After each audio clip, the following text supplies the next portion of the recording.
ਸ਼੍ਰੀ ਅਕਾਲ। ਤੁਸੀਂ ਜੁੜੇ ਹੋਏ ਹੋ ਪੰਜਾਬੀ ਰੇਡੀਓ USA ਦੇ ਨਾਲ ਤੇ ਮੈਂ ਹਾਂ ਪ੍ਰਵੀਨ ਸ਼ਰਮਾ ਲੈ ਕੇ ਹਾਜ਼ਰ ਹਾਂ ਪ੍ਰੋਗਰਾਮ ਖਬਰ ਤੇ ਨਜ਼ਰ। ਖਬਰ ਤੇ ਨਜ਼ਰ ਪ੍ਰੋਗਰਾਮ ਦੇ ਵਿੱਚ ਕਈ ਅਹਿਮ ਤੇ ਕਈ ਖਾਸ ਖਬਰਾਂ ਨੂੰ ਲੈ ਕੇ ਚਰਚਾ ਕਰਨ ਦੇ ਲਈ ਜੁੜ ਚੁੱਕੇ ਨੇ ਪੰਜਾਬ ਤੋਂ ਸੀਨੀਅਰ ਪੱਤਰਕਾਰ ਦੀਪਕ ਸ਼ਰਮਾ ਜਨਾਰਥਲ ਜੀ। ਸ਼ਰਮਾ ਜੀ, ਸਤਿ ਸ਼੍ਰੀ ਅਕਾਲ। ਸਵਾਗਤ ਹੈ ਜੀ ਪੰਜਾਬੀ ਰੇਡੀਓ USA ਤੇ।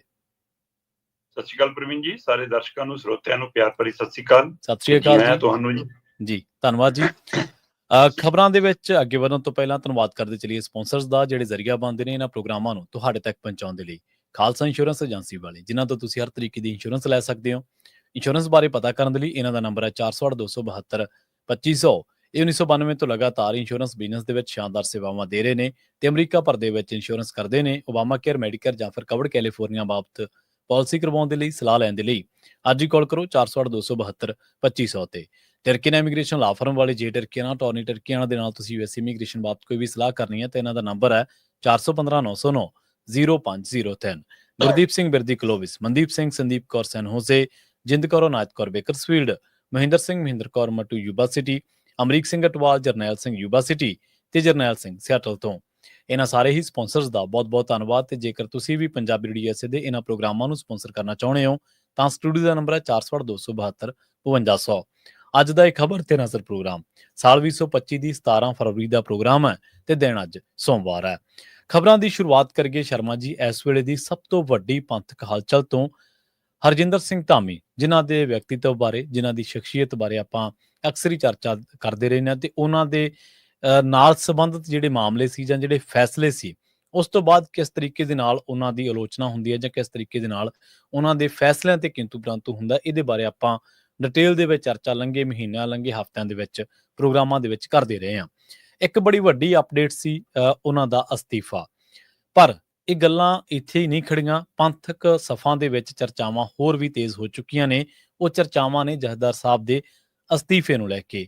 ਸਵਾਲ ਵੱਡਾ ਇਹ ਖੜਾ ਹੋ ਗਿਆ ਸ਼ਰਮਾ ਜੀ ਕਿ ਧਾਮੀ ਦੇ ਅਸਤੀਫੇ ਤੋਂ ਬਾਅਦ ਕੀ ਜਥੇਦਾਰ ਸਾਹਿਬ ਦਾ ਵੀ ਅਸਤੀਫਾ ਆ ਸਕਦਾ ਹੈ ਜੀ? ਬਿਲਕੁਲ ਜੀ। ਭਾਰਤੀ ਸਮੇਂ ਦੇ ਅਨੁਸਾਰ ਲੰਘੇ ਕੱਲ ਜਦੋਂ ਐਡਵੋਕੇਟ ਹਰਜਿੰਦਰ ਸਿੰਘ ਧਾਮੀ ਹੋਰਾਂ ਨੇ ਪ੍ਰੈਸ ਕਾਨਫਰੰਸ ਕਰਕੇ ਆਪਣਾ ਅਸਤੀਫਾ ਐਲਾਨਿਆ, ਉਸ ਤੋਂ ਬਾਅਦ ਹੀ ਹਲਚਲ ਤੇਜ਼ ਹੋ ਗਈ ਕਿ ਇਹ ਤੋਂ ਅੱਗੇ ਕੀ ਜੀ।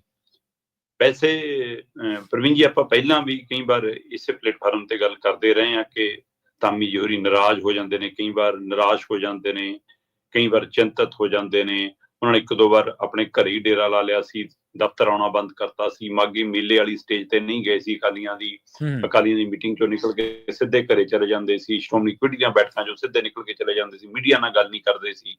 ਉਹ ਸਾਰੇ ਪਹਿਲੂ ਆਪਾਂ ਕਈ ਵਾਰ ਵਾਚੇ ਨੇ। ਸੋ ਇਸ ਹਵਾਲੇ ਨਾਲ ਕਿ ਬਈ ਐਡਵੋਕੇਟ ਹਰਜਿੰਦਰ ਸਿੰਘ ਧਾਮੀ ਹੋਰਾਂ ਨੇ ਜਿਹੜਾ ਫੈਸਲਾ ਲਿਆ, ਇਹਦਾ ਮਤਲਬ ਇਹ ਫੈਸਲਾ ਇੱਕ ਦਿਨ ਚ ਨਹੀਂ ਆਇਆ ਜੀ, ਪਹਿਲੀ ਵਾਰ ਚ ਨਹੀਂ ਆਇਆ। ਉਹਨਾਂ ਨੇ ਪਹਿਲਾਂ ਵੀ ਕਿੰਨੀ ਵਾਰ ਅਜਿਹੇ ਸੰਕੇਤ ਦਿੱਤੇ ਨੇ ਜਿਹਦਾ ਜ਼ਿਕਰ ਆਪਾਂ ਆਪਣੇ ਸਰੋਤਿਆਂ ਦਰਸ਼ਕਾਂ ਨਾਲ ਕਰਦੇ ਆਏ ਹਾਂ ਕਿ ਧਾਮੀ ਸਾਹਿਬ ਅਸਤੀਫਾ ਦੇਣ ਦਾ ਮਨ ਬਣਾ ਰਹੇ ਨੇ। ਧਾਮੀ ਸਾਹਿਬ ਦੋ ਪੁੜਾਂ ਚ ਪਿਸ ਰਹੇ ਨੇ। ਇੱਕ ਪਾਸੇ ਉਹ ਸ਼੍ਰੋਮਣੀ ਕਮੇਟੀ ਦੇ ਪ੍ਰਧਾਨ ਦੇ ਨਾਤੇ ਸਿੰਘ ਸਾਹਿਬ, ਜਥੇਦਾਰ ਸਾਹਿਬਾਨ, ਸ਼੍ਰੀ ਅਕਾਲ ਤਖਤ ਸਾਹਿਬ, ਬਾਕੀ ਤਖਤਾਂ ਦੇ ਉਹਨਾਂ ਦੇ ਲਈ ਸਾਰੀ ਸੇਵਾ ਨਿਭਾਉਣੀ, ਜ਼ਿੰਮੇਵਾਰੀ ਨਿਭਾਉਣੀ, ਉਹ ਸਾਰੇ ਹਵਾਲੇ ਨਾਲ ਕਾਰਜ ਵਿਧਾ ਦੇ ਵਿੱਚ ਪ੍ਰਮੁੱਖ ਰੋਲ ਨਿਭਾਉਣਾ ਧਾਰਮਿਕ ਅਗਵਾਈ ਦੇ ਨਾਤੇ ਉਹਨਾਂ ਦੀ ਜ਼ਿੰਮੇਵਾਰੀ ਹੈ। ਦੂਸਰੇ ਪਾਸੇ ਉਹ ਸੁਖਬੀਰ ਬਾਦਲ ਦੇ ਵੀ ਨਜ਼ਦੀਕੀ ਨੇ, ਉਹਨਾਂ ਦੇ ਵੀ ਖਾਸ ਨੇ, ਉਹਨਾਂ ਵੱਲੋਂ ਹੀ ਥਾਪੇ ਗਏ ਨੇ, ਇਸ ਲਈ ਉਧਰ ਵੀ ਖਰੇ ਉਤਰਨਾ ਚਾਹੁੰਦੇ ਨੇ। ਸੋ ਇਹ ਦੁਵਿਧਾ ਉਹਨਾਂ ਨੂੰ ਖਿੱਚੀ ਫਿਰ ਰਹੀ ਸੀ। ਆਖਰ ਉਹਨਾਂ ਨੇ ਕੱਲ ਅਸਤੀਫਾ ਦੇ ਦਿੱਤਾ ਜੀ। ਕੱਲਾ ਅਸਤੀਫਾ ਉਹਨਾਂ ਨੇ ਸ਼੍ਰੋਮਣੀ ਕਮੇਟੀ ਦੀ ਪ੍ਰਧਾਨਗੀ ਤੋਂ ਨਹੀਂ ਦਿੱਤਾ। ਉਹ ਕਹਿੰਦੇ ਮੈਂ 7 ਮੈਂਬਰੀ ਕਮੇਟੀ ਤੋਂ ਵੀ ਅਸਤੀਫਾ ਦਿੰਦਾ। ਇਹ ਅਸਤੀਫਾ ਕਹਿੰਦੇ ਮੈਂ ਜਥੇਦਾਰ ਸਾਹਿਬ ਨੂੰ ਭੇਜਦਾ, ਸ਼੍ਰੋਮਣੀ ਕਮੇਟੀ ਦੀ ਪ੍ਰਧਾਨਗੀ ਦਾ ਅਸਤੀਫਾ ਮੈਂ ਅੰਤਰਿੰਗ ਕਮੇਟੀ ਨੂੰ ਭੇਜਦਾ। ਸੋ ਜੀ ਮੈਂ ਹੁਣ ਆਪਣੇ ਬੋਝ ਤੋਂ ਹਲਕਾ ਹੋ ਗਿਆ।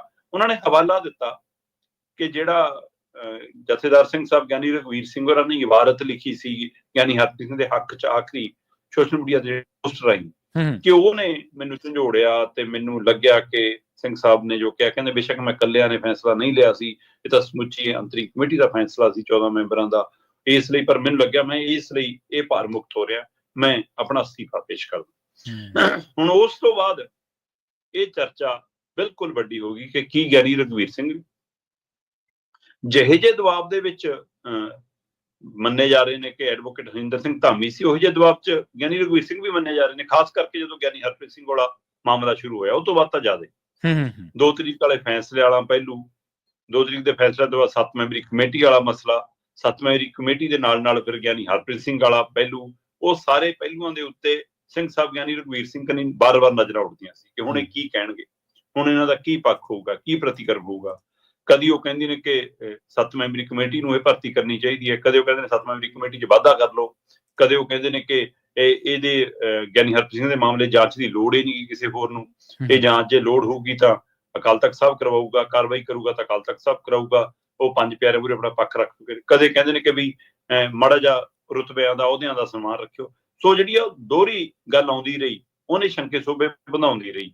ਸੋ ਇਹ ਸਾਰੀ ਪ੍ਰਕਿਰਿਆ 'ਚ ਅਚਾਨਕ 5 ਸਿੰਘ ਸਾਹਿਬਾਨ ਦੀ ਬੈਠਕ ਰੱਦ ਕਰਕੇ ਜਦੋਂ ਗਿਆਨੀ ਰਘਵੀਰ ਸਿੰਘ ਵਿਦੇਸ਼ ਗਏ ਤੇ ਉੱਥੇ ਵੀ ਉਹਨਾਂ ਨੂੰ ਇਹ ਸਵਾਲ ਪਿੱਛਾ ਕਰਦੇ ਰਹੇ। ਉੱਥੇ ਵੀ ਇਹਨਾਂ ਸਵਾਲਾਂ ਨੇ, ਕੁਐਸਚਨ ਮਾਰਕਾਂ ਉਹਨਾਂ ਦਾ ਪਿੱਛਾ ਨਹੀਂ ਛੱਡਿਆ, ਇੱਥੋਂ ਤੱਕ ਕਿ ਉਹਨਾਂ ਨੂੰ ਕਈ ਸਮਾਗਮ ਛੱਡਣੇ ਪੈ ਗਏ। ਫਿਰ ਇਹ ਜੋ ਸਮਾਗਮਾਂ ਜਾਂਦੇ ਸੀ ਤਾਂ ਇਹ ਸਵਾਲ ਹੁੰਦੇ ਸੀ, ਇਸ ਲਈ ਉਹਨਾਂ ਨੂੰ ਸਮਾਗਮਾਂ ਤੋਂ ਕਿਨਾਰਾ ਕੀਤਾ ਤੇ ਆਖਰ ਮੈਨੂੰ ਲੱਗਦਾ ਕਿ ਉਹਨਾਂ ਨੇ ਮਹਿਸੂਸ ਕੀਤਾ ਕਿ ਵੀ ਮੈਨੂੰ ਹੁਣ ਇੱਕ ਪਾਸੇ ਆਉਣਾ ਪੈਣਾ। ਜੋ ਮੇਰੇ ਕੋਲ ਕੱਲ ਦੀ ਖਬਰ ਸੀਗੀ ਉਹ ਇਹ ਸੀਗੀ ਕਿ ਜਥੇਦਾਰ ਗਿਆਨੀ ਰਘਵੀਰ ਸਿੰਘ ਹੋਰਾਂ ਨੇ ਆਪਣਾ ਅਸਤੀਫਾ ਤਿਆਰ ਕਰ ਲਿਆ ਤੇ ਅੱਜ ਜਦੋਂ ਆਪਾਂ ਭਾਰਤੀ ਸਮੇਂ ਅਨੁਸਾਰ ਅੱਜ ਆਪਾਂ ਸਵੇਰ 'ਚ ਗੱਲ ਕਰ ਰਹੇ ਹਾਂ ਤਾਂ ਅੱਜ ਉਹਨਾਂ ਨੇ ਆਪਣਾ ਅਸਤੀਫਾ ਦੇਣਾ ਸੀ। ਕੱਲ ਸਵੇਰ ਦਾ ਵਾਪਸ ਆ ਕੇ ਉਹ ਸੁੱਤੇ ਹੋਏ ਸੀ ਤੇ ਮੰਨਿਆ ਜਾ ਰਿਹਾ ਸੀ ਕਿ ਉੱਠਣ ਤੋਂ ਬਾਅਦ ਉਹਨਾਂ ਨੇ ਆਪਣਾ ਅਸਤੀਫੇ ਦੀ ਪੇਸ਼ਕਸ਼ ਕਰਨੀ ਹੈ। ਖਾਸ ਕਰਕੇ ਗਿਆਨੀ ਜਦੋਂ ਪ੍ਰਧਾਨ ਐਡਵੋਕੇਟ ਧਾਮੀ ਹੋਰਾਂ ਦਾ ਅਸਤੀਫਾ ਆ ਗਿਆ ਉਹ ਤੋਂ ਬਾਅਦ। ਹਾਂਜੀ, ਹੁਣ ਕੱਲ ਸ਼ਾਮ ਤੋਂ ਬਾਅਦ ਇਹ ਸੀਨ ਪਲਟਣਾ ਸ਼ੁਰੂ ਹੋਇਆ। ਫਿਰ ਪਤਾ ਲੱਗ ਰਿਹਾ ਕਿ ਗਿਆਨੀ ਹਰਪ੍ਰੀਤ ਸਿੰਘ ਹੋਰਾਂ ਦੇ ਸੰਪਰਕ 'ਚ ਆਏ, ਫਿਰ ਗਿਆਨੀ ਰਘਵੀਰ ਸਿੰਘ, ਕੁਝ ਹੋਰ ਸਾਬਕਾ ਜਥੇਦਾਰਾਂ ਦੇ ਸੰਪਰਕ 'ਚ ਆਏ। ਉਹ ਕਹਿੰਦੇ ਜੀ ਐਂ ਛੱਡ ਕੇ ਆ ਜਾਊਂਗੇ ਫਿਰ ਤਾਂ ਜਮਾ ਹੀ ਨਹੀਂ ਕੁਛ ਹੋਣਾ। ਹੁਣ ਗਿਆਨੀ ਹਰਪ੍ਰੀਤ ਸਿੰਘ ਨੂੰ ਹਟਾਤਾ, ਧਾਮੀ ਸਾਹਿਬ ਇਸ ਗੱਲ ਦਾ ਬੋਝ ਲੈ ਕੇ ਛੱਡ ਗਏ, ਹੈਨਾ। ਤੇ ਜੇ ਤੁਸੀਂ ਵੀ ਛੱਡ ਕੇ ਆ ਗਏ ਫਿਰ ਕੀ ਫਾਇਦਾ ਜੀ, ਇਹ ਨਾ ਕਰੋ, ਤੁਸੀਂ ਹੁਣ ਕੁਛ ਕਰਕੇ ਆਓ। ਕਹਿੰਦੇ ਕਿ ਗਿਆਨੀ ਹਰਪ੍ਰੀਤ ਸਿੰਘ ਹੋਰਾਂ ਨਾਲ ਵੀ ਸਲਾਹ ਮਸ਼ਵਰਾ ਹੋ ਰਿਹਾ ਤੇ ਕੁਝ ਬਾਕੀ ਸਿੰਘ ਸਾਹਿਬਾਨ ਵੀ ਸਲਾਹ ਦੇ ਰਹੇ ਨੇ ਜਾਂ ਕੁਝ ਬੁੱਧੀਜੀਵੀਆਂ ਨਾਲ ਵੀ ਤਾਲਮੇਲ 'ਚ ਹੈਗੇ ਨੇ। ਤਾਂ ਉਸ ਨਾਤੇ ਵੀ ਇਹ ਚਰਚਾ ਹੈ ਕਿ ਜਥੇਦਾਰ ਸਿੰਘ ਸਾਹਿਬ ਗਿਆਨੀ ਰਘਵੀਰ ਸਿੰਘ ਹੋ ਸਕਦਾ ਹੁਣ ਆਪਣਾ ਅਸਤੀਫਾ ਟਾਲ ਲੈਣ, ਹੋ ਸਕਦਾ ਕਿ ਉਹ 5 ਪਿਆਰਿਆਂ ਦੀ ਬੈਠਕ ਬੁਲਾ ਲੈਣ, 5 ਸਿੰਘ ਸਾਹਿਬਾਨਾਂ ਦੀ ਬੈਠਕ ਸੱਦ ਲੈਣ, ਹੋ ਸਕਦਾ ਕਿ ਉਹ ਮੁੜ ਕੇ ਸ਼੍ਰੋਮਣੀ ਕਮੇਟੀ ਨੂੰ, ਅੰਤਰਿੰਗ ਕਮੇਟੀ ਨੂੰ, ਜਾਂਚ ਕਮੇਟੀ ਨੂੰ ਜਾਂ ਬਾਦਲ ਦਲ ਦੀ ਵਰਕਿੰਗ ਕਮੇਟੀ ਨੂੰ ਤਲਬ ਕਰ ਲੈਣ ਜਾਂ ਫਿਰ ਅਸਤੀਫਾ ਦੇ ਦੇਣ। ਸੋ ਇਹ ਦੋ ਪਹਿਲੂ ਨੇ ਜੀ। ਬਿਲਕੁਲ ਅਸਤੀਫੇ ਦੀ ਉਹਨਾਂ ਦੀ ਵੀ ਚਰਚਾ ਖੂਬ ਹੈ, ਪਰ ਜਿਹੜੀ ਸਵੇਰੇ ਚਰਚਾ ਪੁਖਤਾ ਸੀ ਕਿ ਅਸਤੀਫਾ ਦੇਣਗੇ, ਸ਼ਾਮ ਤੱਕ ਉਹ ਦੁਵਿਧਾ 'ਚ ਬਦਲ ਗਈ ਸੀ। ਸੋ ਅੱਜ ਸਵੇਰ ਚੜ੍ਹਨ ਤੋਂ ਬਾਅਦ ਉਹ ਦੁਵਿਧਾ ਦਾ ਨਿਤਾਰਾ ਹੁੰਦਾ ਜਾਂ ਨਹੀਂ ਹੁੰਦਾ, ਪਰ ਇਹ ਜ਼ਰੂਰ ਹੈ, ਇਹ ਸਵਾਲ ਵੱਡਾ ਹੈ ਕਿ ਕੀ ਧਾਮੀ ਤੋਂ ਬਾਅਦ ਹੁਣ ਸਿੰਘ ਸਾਹਿਬ ਗਿਆਨੀ ਰਘਵੀਰ ਸਿੰਘ ਦਾ ਵੀ ਅਸਤੀਫਾ। ਇਹ ਵੀ ਚਰਚਾ ਚੱਲ ਪਈ ਹੈ ਸ਼ਰਮਾ ਜੀ ਕਿ ਕੀ ਹੁਣ ਜਿਹੜੀ ਇਹ ਪੰਥਕ ਰਾਜਨੀਤੀ ਜਿਸ ਮੁਹਾਨ ਤੇ ਆ ਖੜੀ ਹੋਈ ਹੈ, ਇਸ ਤੋਂ ਬਾਅਦ ਇਹਦੀ ਜਿਹੜੀ ਨੁਮਾਇੰਦਗੀ ਉਹ ਸਿੱਖ ਧਿਰਾਂ, ਚਿੰਤਕ ਧਿਰਾਂ ਕਰਨਗੀਆਂ ਜਾਂ ਫਿਰ ਖੇਡ ਹੋਰ ਕਿਤੇ ਖਿਲਰ ਜੂਗੀ। ਆਪਾਂ ਦੇਖਦੇ ਹਾਂ ਕਿ ਇੱਕ ਪਰਿਵਾਰ ਨੂੰ, ਸਿਆਸੀ ਪਰਿਵਾਰ ਨੂੰ ਸਾਰੀਆਂ ਚੀਜ਼ਾਂ ਦੇ, ਸਾਰੇ ਵਰਤਾਰਿਆਂ ਦੇ ਵਿੱਚੋਂ ਬਾਇਜ਼ਤ ਬਰੀ ਕਰਾਉਣ ਦੇ ਚੱਕਰ ਦੇ ਵਿੱਚ ਕਿੰਨਾ ਕੁਛ ਲੰਘੇ ਦਿਨਾਂ ਦੇ ਵਿੱਚ ਵਾਪਰਿਆ।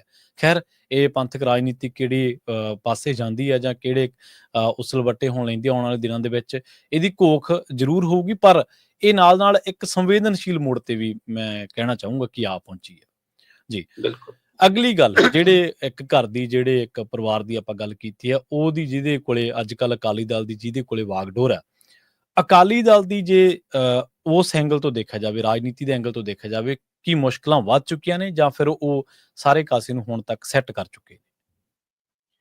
ਦੇਖੋ, ਮੈਨੂੰ ਲੱਗਦਾ ਸਾਰਾ ਕੁਝ ਸੈੱਟ ਆਪਣੇ ਆਪ ਹੀ ਹੋ ਜਾਣਾ ਸੀਗਾ ਜੇ 2 ਤਰੀਕ ਵਾਲੇ ਫੈਸਲੇ ਮੰਨ ਲੈਂਦੇ ਜੀ। ਕੁਝ ਵੀ ਹੋਰ ਕਰਨ ਦੀ ਲੋੜ ਨਹੀਂ ਸੀ। ਇੱਕ ਝੂਠ ਨੂੰ ਛੁਪਾਉਣ ਲਈ 10 ਝੂਠ ਬੋਲਣੇ ਪੈਂਦੇ ਆ। ਜੇ ਤੁਸੀਂ ਇੱਕ ਵਾਰ ਸੱਚ ਬੋਲ ਦਿਓ ਤਾਂ ਮਸਲਾ ਫਿਰ ਕੋਈ ਦੁਵਿਧਾ ਨਹੀਂ ਰਹਿੰਦੀ। ਜਦੋਂ ਉਹ ਸੱਚ ਤੁਸੀਂ ਆ ਕੇ ਕਿਹਾ ਕਿ ਜੀ ਅਸੀਂ ਸਾਰਾ ਕੁਝ ਝੋਲੀ ਪਵਾਉਣੇ ਆ, ਤੇ ਉਸ ਝੋਲੀ ਪਾਉਣ ਤੋਂ ਬਾਅਦ ਜਿਸ ਹਿਸਾਬ ਨਾਲ ਤੁਹਾਨੂੰ ਹੁਕਮਨਾਮੇ ਆਏ ਸੀ, ਜੇ ਹੂਬਹੂ ਮੰਨ ਲਏ ਹੁੰਦੇ, ਅੱਜ ਕੋਈ ਮਸਲਾ ਹੀ ਨਾ ਹੁੰਦਾ। ਪ੍ਰਧਾਨ ਸਾਹਿਬ ਅਸਤੀਫਾ ਦੇ ਕੇ ਗਏ ਇਸ ਹਵਾਲੇ ਨਾਲ ਕਿ ਜੀ ਮੈਂ ਗਿਆਨੀ ਰਘਵੀਰ ਸਿੰਘ ਹੋਰਾਂ ਦੇ ਇਸ ਟਿੱਪਣੀ ਤੋਂ, ਮਤਲਬ ਜੇ ਇਹ ਟਿੱਪਣੀ ਇੰਨੀ ਦਿਲ ਤੇ ਲੱਗੀ ਤਾਂ 7 ਮੈਂਬਰੀ ਕਮੇਟੀ ਦੀ ਨੁਮਾਇੰਦਗੀ ਦਿਲ ਤੇ ਕਿਉਂ ਨਹੀਂ ਲੱਗੀ? ਕਿ ਭਾਈ ਉਹ ਤਾਂ ਵਾਰ-ਵਾਰ ਇਹ ਵੀ ਕਹਿੰਦੇ ਸੀ ਕਿ ਉਹਦੀ ਅਗਵਾਈ ਕਰੋ, ਉਹਦੀ ਅਗਵਾਈ 'ਚ ਭਰਤੀ ਕਰੋ। ਉਹ 2.5 ਮਹੀਨਿਆਂ ਬਾਅਦ ਬੈਠਕ ਕਿਉਂ ਕੀਤੀ? ਮਤਲਬ ਉਹ ਬੈਠਕ ਤੁਰੰਤ ਸਭ ਤੋਂ ਪਹਿਲਾਂ ਤਾਂ ਉਹੀ ਬੈਠਕ ਹੋਣੀ ਚਾਹੀਦੀ ਸੀ ਹੁਕਮਨਾਮਿਆਂ ਤੋਂ ਬਾਅਦ ਜੀ। ਤੇ ਤੁਸੀਂ ਕਿਹਦੇ ਹੁਕਮਾਂ ਤੇ ਉਹ ਬੈਠਕ ਟਾਲਦੇ ਆਏ? ਹੁਣ ਅੱਜ ਦੇਖਣ ਨੂੰ ਐਂ ਲੱਗਦਾ ਕਿ ਪ੍ਰਧਾਨ ਸਾਹਿਬ ਆਪਣੀ ਜਾਨ ਖਲਾਸੀ ਕਰਕੇ, ਆਪਣੇ ਆਪ ਨੂੰ ਸੁਖਾਲਾ ਕਰਕੇ, ਬੋਝ ਲਾ ਕੇ ਲੋ ਜੀ ਸੱਚ ਦੇ ਨੇੜੇ ਖੜ ਗਏ। ਪਰ ਜੇਕਰ ਥੋੜਾ ਜਿਹਾ ਇਸ ਨੂੰ ਮਹੀਨ ਪੜੇ ਨਾਲ ਫਰੋਲੋ ਤਾਂ ਤੁਹਾਨੂੰ ਇਹ ਵੀ ਮਹਿਸੂਸ ਹੋਊਗਾ ਕਿ ਅਕਾਲੀ ਦਲ ਲਈ, ਖਾਸ ਕਰ ਬਾਦਲ ਪਰਿਵਾਰ ਲਈ ਰਾਹ ਤਾਂ ਨਹੀਂ ਸੌਖਾ ਕਰ ਰਹੇ, ਜਦੋਂ ਕਿ ਇਹਦੇ ਨਾਲ ਰਾਹ ਸੌਖਾ ਹੋਣਾ ਨਹੀਂ। ਪਰ ਆਪਣੇ ਵੱਲੋਂ, ਕਿਉਂਕਿ ਪ੍ਰਧਾਨ advocate Harjinder Singh Dhami 7 memory committee ਦੇ ਮੁਖੀ ਸੀ। ਜੀ ਜੀ। 7 ਮੈਂਬਰੀ ਕਮੇਟੀ ਨੇ ਜਦੋਂ ਬੈਠਕ ਬੁਲਾਈ ਤਾਂ 7 ਮੈਂਬਰ ਇੱਕ ਸੁਰ 'ਚ ਸੀ। 7 ਮੈਂਬਰਾਂ ਨੇ ਬਲਵਿੰਦਰ ਸਿੰਘ ਭੁੰਦੜ ਨੂੰ ਤਲਬ ਕੀਤਾ। ਬਲਵਿੰਦਰ ਸਿੰਘ ਭੁੰਦੜ ਜੀ ਕਹਿੰਦੇ ਜੀ ਵਿਆਹ ਏ ਬੇਟੀ ਦਾ, ਮੈਂ ਅੱਜ ਨਹੀਂ ਆ ਸਕਦਾ, 2 ਦਿਨ ਦੇ ਦਿਓ। 2 ਦਿਨ ਰੱਖ ਲਏ ਤੇ ਬੈਠਕ ਚੰਡੀਗੜ੍ਹ ਰੱਖ ਲਈ, ਜਨਾਬ ਉੱਥੇ ਵੀ ਨਹੀਂ ਆਏ। ਇਹ ਧਾਮੀ ਸਾਹਿਬ ਬਡਾਲਾ ਨੂੰ ਲੈ ਕੇ ਉਹਨਾਂ ਦੇ ਘਰੇ ਚਲੇ ਗਏ, ਕਹਿੰਦੇ 2 ਦਿਨ ਹੋਰ ਮੰਗ ਲਏ ਤੇ ਹੁਣ ਕਹਿੰਦੇ ਮੈਂ ਸਮਾਂ ਹੀ ਨਹੀਂ ਮੰਗਿਆ, ਮੈਂ ਕਿਹੜੀ ਕਮੇਟੀ ਮੂਹਰੇ ਪੇਸ਼ ਹੋਣਾ, ਮੇਰਾ ਕੀ ਕੰਮ ਹੈ ਜੀ। ਸੋ ਇਹ ਸਾਰੀ ਪ੍ਰਕਿਰਿਆ 'ਚ ਹੁਣ ਜਦੋਂ ਪ੍ਰਧਾਨ ਸਾਹਿਬ ਹੀ ਛੱਡ ਕੇ ਕਿ ਮੈਂ ਕਮੇਟੀ ਤੋਂ ਵੀ ਅਸਤੀਫਾ ਦਿੰਦਾ ਹੈ ਨਾ, ਇਹਦਾ ਮਤਲਬ ਕਮੇਟੀ ਦਾ ਖਿੱਲਰ ਗਈ ਜੀ। ਕਮੇਟੀ ਹੁਣ ਕਾਰਜ ਵੀ ਤਾਂ ਕਰੂਗੀ ਕਿ ਨਹੀਂ ਕਰੂਗੀ। ਇਸ ਲਈ ਅਕਾਲੀਆਂ ਵਾਲਾ ਇਹ ਕੰਮ ਨਿਬੜ ਗਿਆ, ਜਾਨੂੰ ਇਹ ਸੈੱਟ ਆਊ, ਜਾਨੂੰ 20 ਤਰੀਕ ਨਿਬੜ ਲਈ, ਜਾਨੂੰ ਭਰਤੀ ਮੈਂ ਮੁਕੰਮਲ ਹੈ ਜੀ।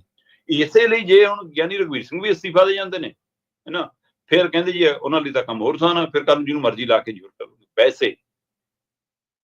ਯਾਨੀ ਹਰਪ੍ਰੀਤ ਸਿੰਘ ਤਾਂ ਇਹਨਾਂ ਨੇ ਲਾਇਆ ਸੀ, ਗਿਆਨੀ ਰਘਵੀਰ ਸਿੰਘ ਵੀ ਤਾਂ ਇਹਨਾਂ ਨੇ ਲਾਏ ਸੀ, ਐਡਵੋਕੇਟ ਹਰਜਿੰਦਰ ਸਿੰਘ ਧਾਮੀ ਨੂੰ ਵੀ ਤਾਂ ਇਹੀ ਲਿਆਏ ਨੇ। ਸੋ ਇਸ ਲਈ ਇਹ ਨਹੀਂ ਹੁੰਦਾ, ਕਈ ਵਾਰ ਬੰਦਾ ਉਹਦੇ ਨਾਲ ਵਫਾ ਕਮਾ ਜਾਂਦਾ, ਕਈ ਵਾਰ ਕੰਮ ਨਾਲੇ ਵਫਾ ਕਮਾਉਂਦਾ ਰਹਿੰਦਾ, ਕਈ ਵਾਰ ਦੋਏ ਕਸ਼ਤੀਆਂ 'ਚ ਪੈਰ ਰੱਖਦਾ, ਫਿਰ ਡਾਮਾਡੋਲ ਹੋ ਜਾਂਦੀ ਹੈ ਸਥਿਤੀ। ਸੋ ਅਕਾਲੀ ਦਲ ਲਈ ਕੋਈ ਰਾਹ ਹੁਣ ਆਸਾਨ ਹੋਣ ਵਾਲਾ ਨਹੀਂ।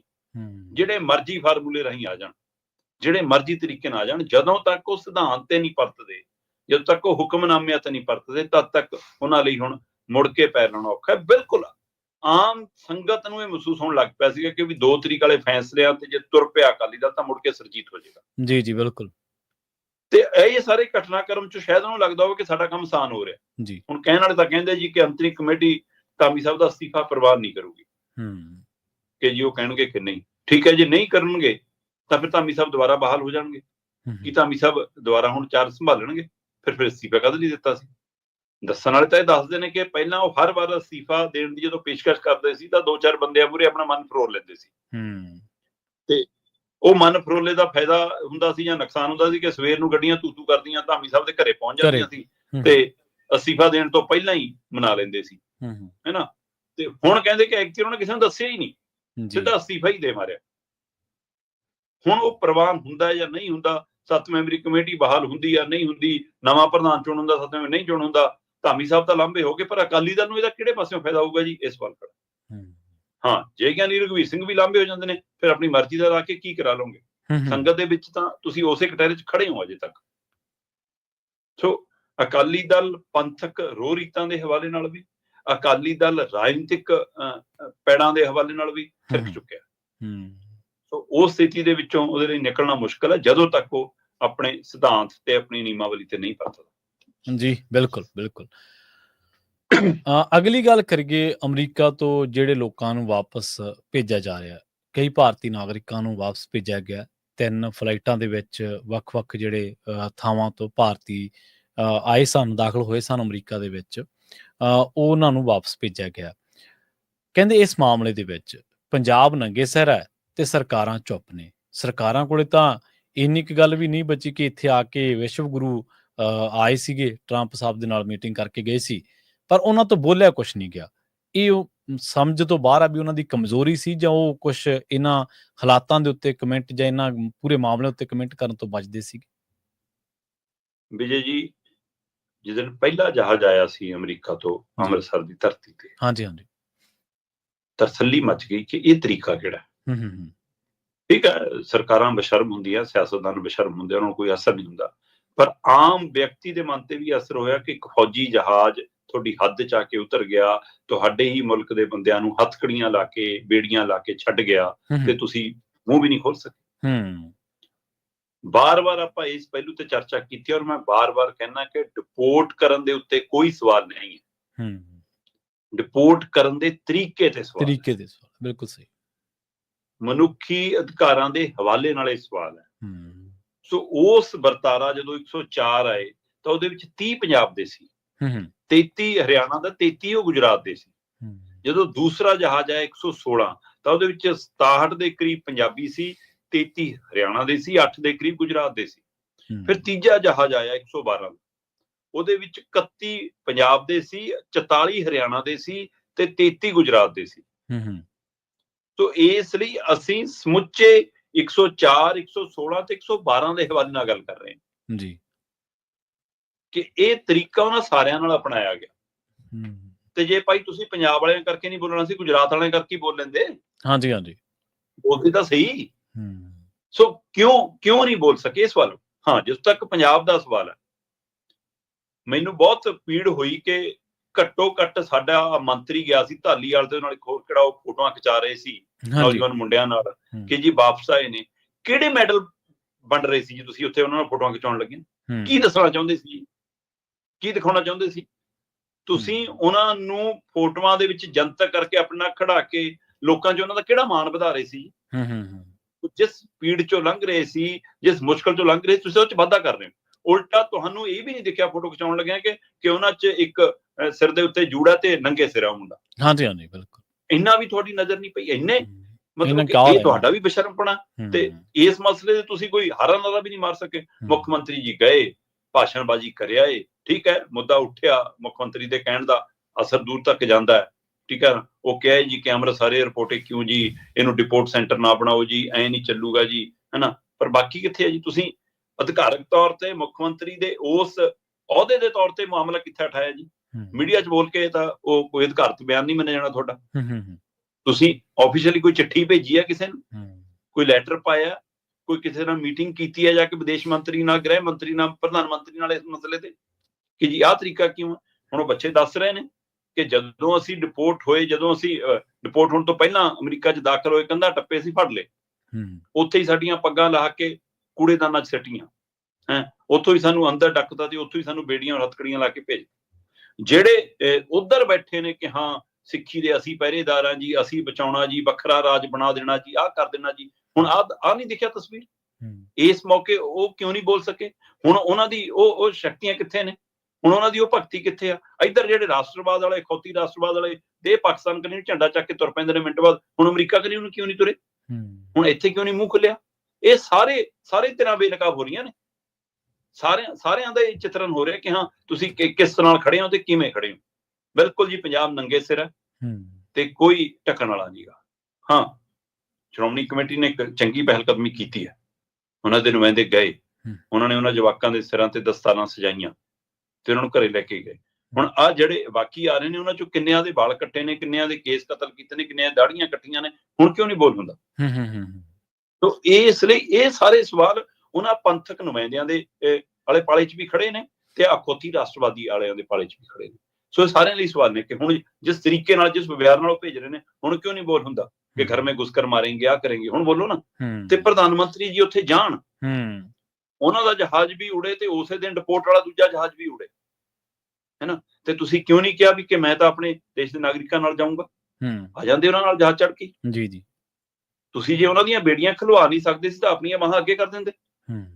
ਇੰਨਾ ਹੀ ਬਹੁਤ ਸੀ ਕਿ ਹਾਂਜੀ ਮੇਰੇ ਵੀ ਲਾ ਦਿਓ, ਮੈਂ ਵੀ ਇਹਨਾਂ ਦੇ ਨਾਲੇ ਜਾਊਂਗਾ। ਕਿਉਂ ਨਹੀਂ ਹਿੰਮਤ ਹੋਈ? ਤੁਹਾਤੋਂ ਤਾਂ ਜਵਾਬ ਨਹੀਂ ਦੇ ਹੋਏ, ਉੱਥੇ ਮੀਡੀਆ ਦਾ ਸਾਹਮਣਾ ਨਹੀਂ ਕਰ ਹੋਇਆ।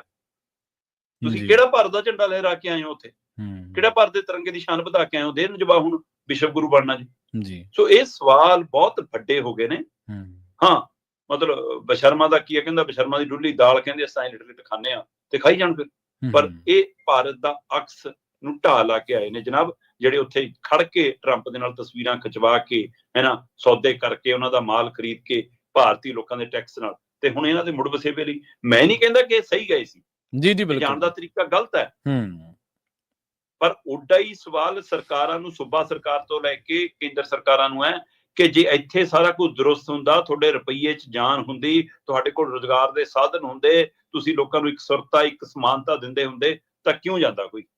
ਇਹਦੇ ਲਈ ਆਪਣੇ ਵਾਲਾ ਖਾਨਾ ਵੀ ਟਿੱਕ ਮਾਰੋ ਕਿ ਸਾਡੀ ਵੀ ਇਸ ਦੇ ਵਿੱਚ ਭੇਜਣ 'ਚ ਗਲਤੀ ਹੈ ਜੀ। ਤੇ ਉੱਥੋਂ ਡਿਪੋਰਟ ਹੋਰ ਮੁਲਕਾਂ ਦੇ ਵੀ ਹੋ ਕੇ ਆਏ ਨੇ, ਉਹਨਾਂ ਨੂੰ ਕਿਉਂ ਨਹੀਂ ਫੌਜੀ ਜਹਾਜ਼ ਛੱਡਣ ਚਲੇ ਗਏ? ਉਹਨਾਂ ਦੇ ਕਿਉਂ ਬੇੜੀਆਂ ਹੱਥਕੜੀਆਂ ਲੱਗ ਰਹੀਆਂ? ਤੁਸੀਂ ਤਾਂ ਆਪਣੇ ਮਿੱਤਰ ਦੱਸਦੇ ਸੀ ਉਸਨੂੰ, ਤੁਸੀਂ ਉਹਦੇ ਲਈ ਨਾਅਰੇ ਮਾਰ ਕੇ ਆਏ ਸੀ, ਅਬ ਕੀ ਵਾਰ ਟਰੰਪ ਸਰਕਾਰ। ਉੱਥੇ ਗੁਜਰਾਤੀਆਂ ਨੇ ਢੋਲ ਵੀ ਵਜਾਏ ਸੀ, ਸਾਡੇ ਵਾਲੇ ਪੰਜਾਬੀ ਵੀ ਕਈ ਝੰਡੇ ਚੱਕੀ ਫਿਰਦੇ ਸੀ, ਉਹ ਸਾਰਾ ਕੁਛ। ਹੁਣ ਇਹ ਸਵਾਲ ਸਾਰਿਆਂ ਮੂਹਰੇ ਖੜੇ ਨੇ। ਸਵਾਲ ਵਿਵਹਾਰ ਤੇ, ਵਤੀਰੇ ਤੇ, ਤਰੀਕੇ ਤੇ ਹੈ, ਡਿਪੋਰਟ ਕਰਨ ਤੇ ਨਹੀਂ ਹੈ। ਤੇ ਉਹ ਸਵਾਲ ਵੱਡਾ ਹੁੰਦਾ ਜਾ ਰਿਹਾ। 1 2 3 ਜਹਾਜ਼ ਤੁਹਾਡੀ ਧਰਤੀ ਤੇ ਫੌਜੀ ਜਹਾਜ਼ ਆ ਕੇ ਉਤਰੇ ਜੀ। ਬਿਲਕੁਲ, ਜਦੋਂ ਦੋ ਆਲਮੀ ਪੱਧਰ ਦੇ ਵੱਡੇ ਆਗੂ ਸ਼ਰਮਾ ਜੀ ਇਕੱਠੇ ਹੁੰਦੇ ਰਹੇ ਨੇ ਜਾਂ ਹੁੰਦੇ ਨੇ, ਤਾਂ ਉਹਨਾਂ ਤੋਂ ਤਵੱਕੋਂ ਕੀਤੀ ਜਾਂਦੀ ਹੈ ਵੀ ਕੁਛ ਨਾ ਕੁਛ ਉਸਾਰੂ ਉਹਨਾਂ ਦਾ ਰਵੱਈਆ ਨਜ਼ਰ ਆਊਗਾ।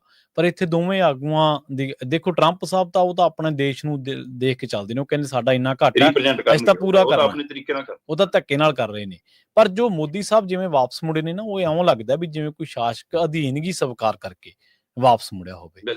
ਤੁਸੀਂ ਵਿਸ਼ਵ ਦੀ 5ਵੀਂ ਵੱਡੀ ਆਰਥਿਕਤਾ ਦੇ ਦਾਅਵੇ ਭਰਦੇ ਹੋ ਕਿ ਅਸੀਂ ਵਿਸ਼ਵ ਦੀ 5ਵੀਂ ਵੱਡੀ ਆਰਥਿਕਤਾ, ਤੁਹਾਡੇ ਬਸ਼ਿੰਦੇ ਦੂਜੇ ਮੁਲਕਾਂ ਦੀਆਂ ਕੰਧਾਂ ਟੱਪ ਰਹੇ ਹੋਣ, ਕੈਦਾਂ ਕੱਟ ਰਹੇ ਹੋਣ, ਉੱਥੋਂ ਬੇੜੀਆਂ ਦੇ ਵਿੱਚ ਭੇਜੇ ਜਾ ਰਹੇ ਹੋਣ, ਔਰ ਤੁਹਾਡੇ ਕੋਲ ਇੱਕ ਲਫ਼ਜ਼ ਵੀ ਨਾ ਹੋਵੇ, ਔਰ ਤੁਸੀਂ ਕਹਿੰਦੇ ਹੋ ਕਿ ਅਸੀਂ ਵਿਸ਼ਵ ਗੁਰੂ ਬਣਾਂਗੇ। ਕਿ ਇਸ ਤਰ੍ਹਾਂ ਵਿਸ਼ਵ ਗੁਰੂ ਜੰਗਾਂ ਰੁਕਵਾ ਰਹੇ ਹੋ ਆਪ ਦੂਜੇ ਮੁਲਕਾਂ ਦੀਆਂ ਕਿ ਅਸੀਂ ਸਾਲਸੀ ਬਣਾਂਗੇ, ਆਪਦੀ ਸਰਹੱਦ ਤੁਹਾਡੀ ਚੀਨ ਲੰਘੀ ਜਾਂਦਾ।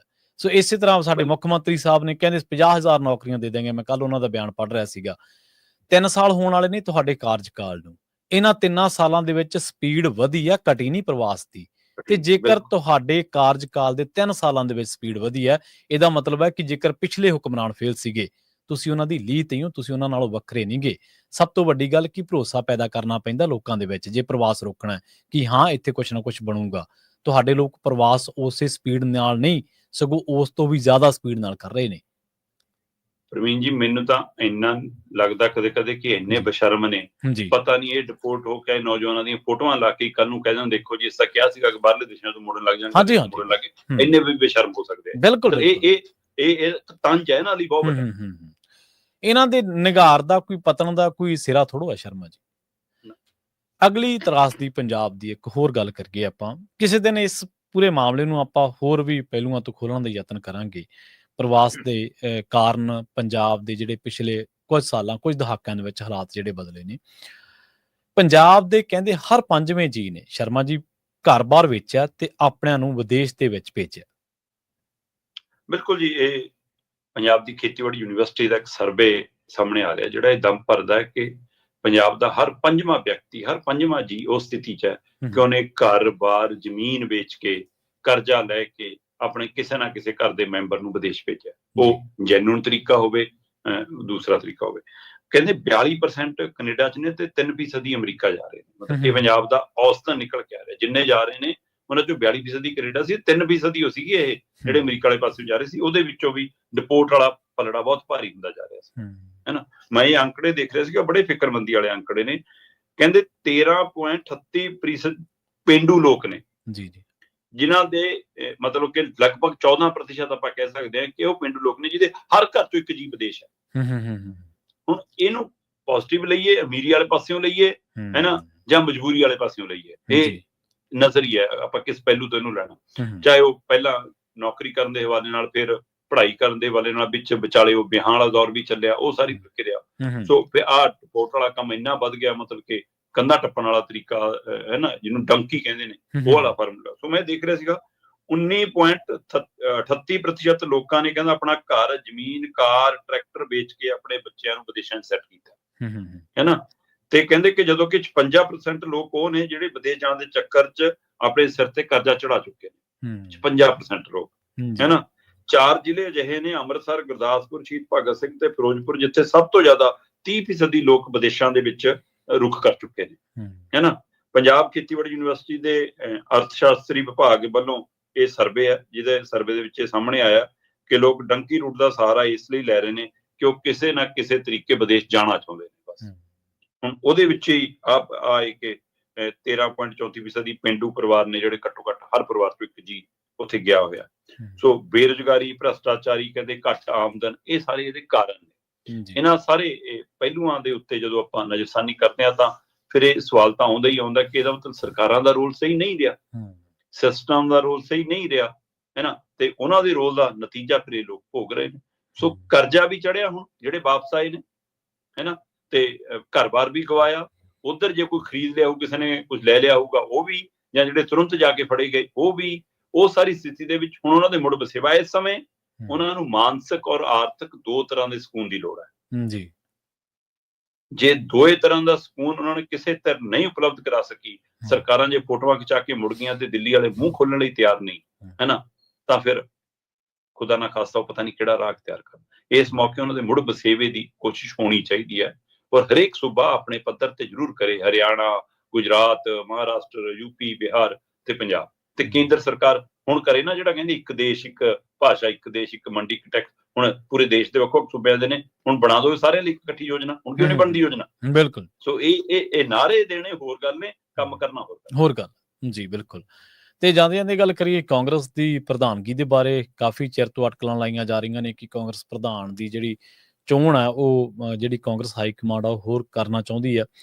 ਸਿੰਗਲੇ ਦੇ ਨਾਲ ਹੁਣ ਇਸ ਰੇਸ ਦੇ ਵਿੱਚ ਚੰਨੀ ਤੇ ਚਰਨਜੀਤ ਸਿੰਘ ਚੰਨੀ ਤੇ ਪ੍ਰਗਟ ਸਿੰਘ ਵੀ ਜਿਹੜੇ ਨੇ ਉਹ ਵੀ ਦਾਅਵੇਦਾਰ ਬਣ ਗਏ ਨੇ ਕਾਂਗਰਸ ਦੀ ਪ੍ਰਧਾਨਗੀ ਦੇ ਇਸ ਮਾਮਲੇ ਦੇ ਵਿੱਚ। ਚਰਨਜੀਤ ਚੰਨੀ ਹਾਈ ਕਮਾਂਡ ਦੀ ਗੁੱਡ ਬੁੱਕ ਦੇ ਵਿੱਚ ਆਉਣ ਵਾਲੇ ਪਹਿਲੇ ਨੰਬਰਾਂ ਦੇ ਵਿੱਚ ਕਹੇ ਜਾ ਸਕਦੇ ਸ਼ਰਮਾ ਜੀ?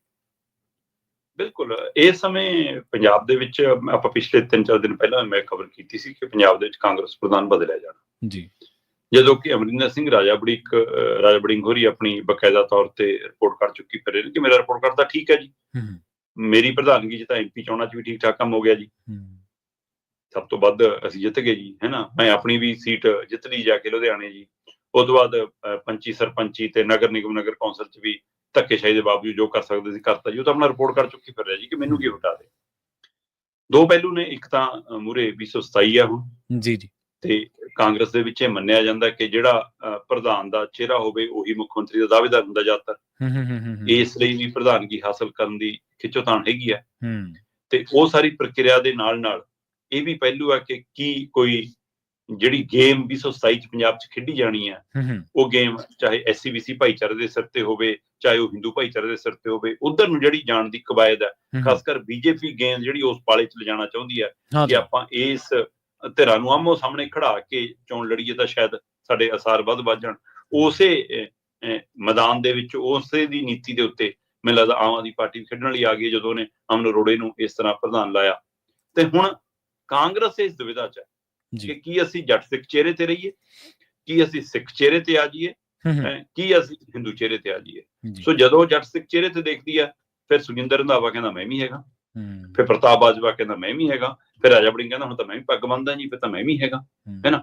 ਤੇ ਉਧਰ ਕਹਿੰਦੇ ਜੀ ਹਾਕੀ ਖਿਲਾੜੀ ਵੀ ਹੈ, ਸਮਾਜ ਸੇਵੀ ਵੀ ਹੈ ਤੇ ਪ੍ਰਮਾਣਿਤ ਵੀ ਹੈ, ਸਪਸ਼ਟ ਵੀ ਹੈ ਜੀ। ਪ੍ਰਗਟ ਸਿੰਘ ਦੇ ਨਾਂ ਦੀ ਚਰਚਾ ਤੁਰ ਪਈ। ਹਾਂਜੀ ਹਾਂਜੀ ਬਿਲਕੁਲ ਤੁਸੀਂ ਫਰਮਾਇਆ ਕਿ ਚਰਨਜੀਤ ਚੰਨੀ ਸਿੱਖੀ ਨਾਤੇ ਵੀ ਆਉਂਦਾ ਤੇ SC-BC ਭਾਈਚਾਰੇ ਦੀ ਨੁਮਾਇੰਦਗੀ ਵੀ ਕਰਦਾ। ਇਹ ਇਸ ਲਈ ਕਹਿੰਦੇ ਵੀ ਚਰਨਜੀਤ ਚੰਨੀ ਸਭ ਤੋਂ ਨੇੜੇ ਵੀ ਆ ਰਾਹੁਲ ਗਾਂਧੀ ਦੇ ਤੇ ਉਹਦੇ ਨਾਮ ਦੀ ਚਰਚਾ ਖਾਸੀ ਜ਼ੋਰਾਂ ਤੇ ਤੇ ਚੰਨੀ ਨੂੰ ਰੋਕਣ ਦੇ ਲਈ ਸਾਰੀਆਂ ਧਿਰਾਂ ਇਸ ਲਈ ਨੇ ਕਿ ਜੇ ਚੰਨੀ ਪ੍ਰਧਾਨ ਬਣਿਆ ਤਾਂ ਮੁੱਖ ਮੰਤਰੀ ਦਾ ਦਾਅਵੇਦਾਰ ਫੇਰ ਬਣ ਜਾਊਗਾ ਕਿਉਂਕਿ ਪਹਿਲਾਂ ਮੁੱਖ ਮੰਤਰੀ ਰਿਹਾ। ਹਾਂਜੀ ਹਾਂਜੀ ਬਿਲਕੁਲ। ਤੇ ਇਸੇ ਚੱਕਰ ਸੁਖਜਿੰਦਰ ਰੰਧਾਵਾ ਆਪਣੇ ਆਪ ਨੂੰ ਖੁੱਲ ਕੇ ਪੇਸ਼ ਕਰ ਰਹੇ ਨੇ, ਪ੍ਰਤਾਪ ਬਾਜਵਾ ਖੁੱਲ ਕੇ ਪੇਸ਼ ਕਰ ਰਹੇ ਨੇ। ਦੂਸਰੇ ਪਾਸੇ ਜੇਕਰ ਉਹ ਫਾਰਮੂਲਾ ਹੀ ਹੈ ਜਿਹੜਾ ਆਮ ਆਦਮੀ ਪਾਰਟੀ ਤੇ BJP ਨੇ ਅਪਣਾਇਆ, ਫਿਰ ਵਿਜੇਂਦਰ ਸਿੰਗਲਾ ਕਹਿੰਦਾ ਮੇਰਾ ਨੰਬਰ ਲੱਗ ਜਾਊਗਾ, ਫਿਰ ਤਾਂ ਮੈਂ ਪ੍ਰਧਾਨ ਬਣੂੰਗਾ।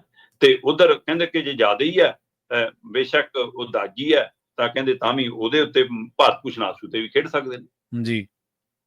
ਇਹ ਸੁਭਾਵਨਾ ਰਾਜਨੀਤਿਕ ਤੌਰ ਦੇ ਉੱਤੇ ਬਹੁਤ ਘੱਟ ਲੱਗਦੀ ਹੈ ਕਿ ਜਿਹਦੀ ਰੈੱਡ ਐਂਟਰੀ ਹੋਵੇ ਤੁਸੀਂ ਉਹਨੂੰ ਦਾਅਵੇਦਾਰ ਬਣਾਓਗੇ ਤਾਂ ਉਹਦਾ ਅਸਰ ਸਾਰੇ ਤੇ ਜਾਣਾ। ਫਿਰ ਇਸ ਲਈ ਵਿਜੇਂਦਰ ਸਿੰਗਲਾ ਆਪਣੇ ਆਪ ਦੀ ਗਰੰਟੀ ਮੰਗਦਾ। ਪਰ ਰਾਜਨੀਤੀ ਦੇ ਵਿੱਚ ਜਦੋਂ ਤੱਕ ਕੁਝ ਨਹੀਂ ਮਿਲ ਸਕਦਾ ਤਦ ਤੱਕ ਕਹਿਣਾ ਬਹੁਤ ਔਖਾ ਹੁੰਦਾ। ਪਰ ਇਹ ਹਲਚਲ ਤੇਜ਼ ਹੈ, ਦਿੱਲੀ ਦਰਬਾਰੇ ਪਹੁੰਚ, ਅਪਰੋਚ ਆਪੋ ਆਪਣੇ ਆਕਾਵਾਂ ਤੱਕ, ਲੀਡਰਾਂ ਤੱਕ ਪਹੁੰਚ ਅਪਰੋਚ ਹੋ ਰਹੀ ਹੈ। ਔਰ ਪੰਜਾਬ ਕਾਂਗਰਸ ਨੂੰ ਨਵਾਂ ਇੰਚਾਰਜ ਮਿਲ ਗਿਆ। ਮਤਲਬ ਪਹਿਲੇ ਦੋ ਇੰਚਾਰਜ ਜਿਵੇਂ ਹਰੀਸ਼ ਰਾਵਤ ਵੀ ਰਹੇ ਨੇ, ਉਹ ਤੋਂ ਪਹਿਲਾਂ ਸ਼ਕੀਲ ਅਹਿਮਦ ਹੋਰੀ ਵੀ ਰਹੇ ਨੇ, ਉਹ ਦੋਵਾਂ ਤੋਂ ਬਾਅਦ ਹੁਣ ਫਿਰ ਵੱਡਾ ਨਾਮ ਹੈ ਛੱਤੀਸਗੜ੍ਹ ਦਾ ਜਿਹੜਾ ਮੁੱਖ ਮੰਤਰੀ ਬਘੇਲ ਹੋਰੀ ਹੈ ਨਾ, ਭੁਪੇਸ਼ ਬਘੇਲ ਹੋਰੀ, ਉਹਨਾਂ ਨੂੰ ਬਣਾਇਆ। ਸੋ ਇੰਚਾਰਜ ਮਿਲ ਗਿਆ ਨਵਾਂ। ਪੰਜਾਬ ਕਾਂਗਰਸ ਨੂੰ ਪ੍ਰਧਾਨ ਕਦੇ ਵੀ ਮਿਲ ਸਕਦਾ ਜੀ। ਬਿਲਕੁਲ। ਤੇ ਸ਼ਰਮਾ ਜੀ, ਇਹਨਾਂ ਖਾਸ ਖਬਰਾਂ ਤੇ ਖਾਸ ਜਾਣਕਾਰੀਆਂ ਦੇ ਲਈ ਤੁਹਾਡਾ ਬਹੁਤ ਬਹੁਤ ਧੰਨਵਾਦ। ਬਹੁਤ ਸ਼ੁਕਰੀਆ ਜੀ। ਪ੍ਰੋਗਰਾਮ ਖਬਰ ਤੇ ਨਜ਼ਰ ਨੂੰ ਆਪਾਂ ਇੱਥੇ ਹੀ ਸਮਾਪਤ ਕਰਾਂਗੇ। ਤੁਹਾਡਾ ਸਾਰਿਆਂ ਦਾ ਵੀ ਬਹੁਤ ਧੰਨਵਾਦ। ਸਤਿ ਸ਼੍ਰੀ ਅਕਾਲ। ਜੁੜੇ ਰਹੋ ਪੰਜਾਬੀ ਰੇਡੀਓ USA ਦੇ ਨਾਲ। ਪੰਜਾਬੀ ਰੇਡੀਓ USA ਤੇ ਪ੍ਰੋਗਰਾਮਾਂ ਦਾ ਸਿਲਸਿਲਾ ਲਗਾਤਾਰ ਜਾਰੀ।